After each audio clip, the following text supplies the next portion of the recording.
Dr. Jerry Nolan, and this is Love is the Answer. In our companion blog, we looked at a Taoist maxim as a model for teacherly love. Today we will share, through the eyes of students, the real-life example of Mr. Michaels. Mr. Michaels is emblematic of millions of teachers who, like water, are a life-giving force for students. I'm confident you will see reflections of your own professional practice in these examples. In my research, I interviewed hundreds of students. The comments that I'm going to share with you come from page 146 in my book and a segment entitled The Saint. This is what students had to say about Mr. Michaels. I don't know how to describe Mr. Michaels. He is the most genuinely caring person. He cares so much. He would just come in and help us with volleyball. He used to be a volleyball coach, so he came in and worked with us. It had nothing to do with how well we performed. We didn't win many matches. But he still came in, and like with all students, he finds ways of pulling out their good traits and then working with that. Another student said this: if you aren't in any of his classes, he still stops and says hello. He still knows everybody. I saw him at the mall the other day. He stopped me, said hello. He's just a genuinely good person and seems to see the good in everyone. Both of those examples illustrate what a teacher can do. First see and then bring out the best in every student. A program, a device, a text can't do that. Only a loving teacher like you has that power. Here's what students told me about a fellow student named Joe. It was like the middle of the last year he got Joe a job across the street. Before that, Joe had an attendance of like 5%. He was hardly ever at school. By the end of that year, he was up to like 80%. He was going to work, coming to school. He was having a good time. He was a changed person because Mr. Michaels had taken an interest in him. Joe began working on bigger projects, and then all of a sudden, boom, he started his own business. I would say 99% of that was all due to Mr. Michaels. He went out to his house and was there for an hour, hour and a half every day, letting Joe just show him what he had done.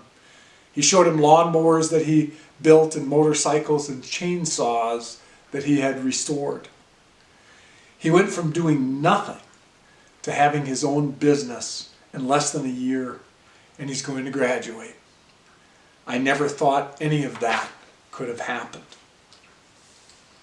Love. Showing an interest in our students, putting time into the relationship, is purely a human ability. The results, as in this case, can seem miraculous.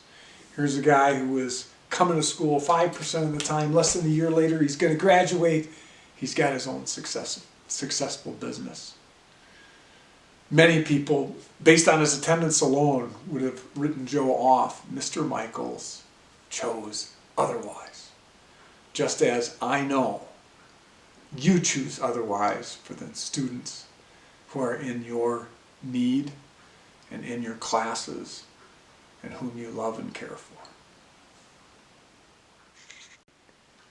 Here's what our students had to say about Mr. Michaels and a student named Jill. When a teacher puts so much time into each individual student that they have, like a friend of mine, I grew up with Jill. She was supposed to have graduated last year. He's the most patient and respectful teacher. He's put all his time into Jill for 3 years, and he is still trying to get her to come to school and graduate. He doesn't quit trying. He says, quote, "I'm never going to give up on Jill." She's supposed to graduate the past 3 years. She's still here, and she's going to be here till she's 21.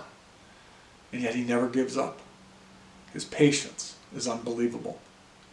It's amazing to think that a teacher could care so much, that a person could care so much, that anyone could care so much. But that's what teachers do.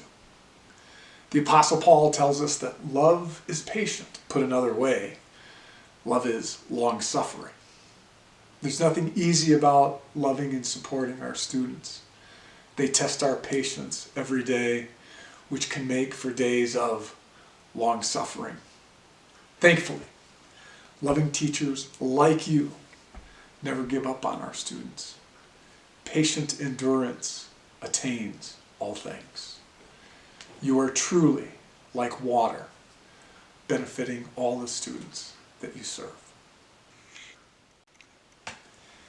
All of these stories about Mr. Michaels included students who Jesus of Nazareth might have described as the least of these. Students on the margins who could easily become dropout statistics.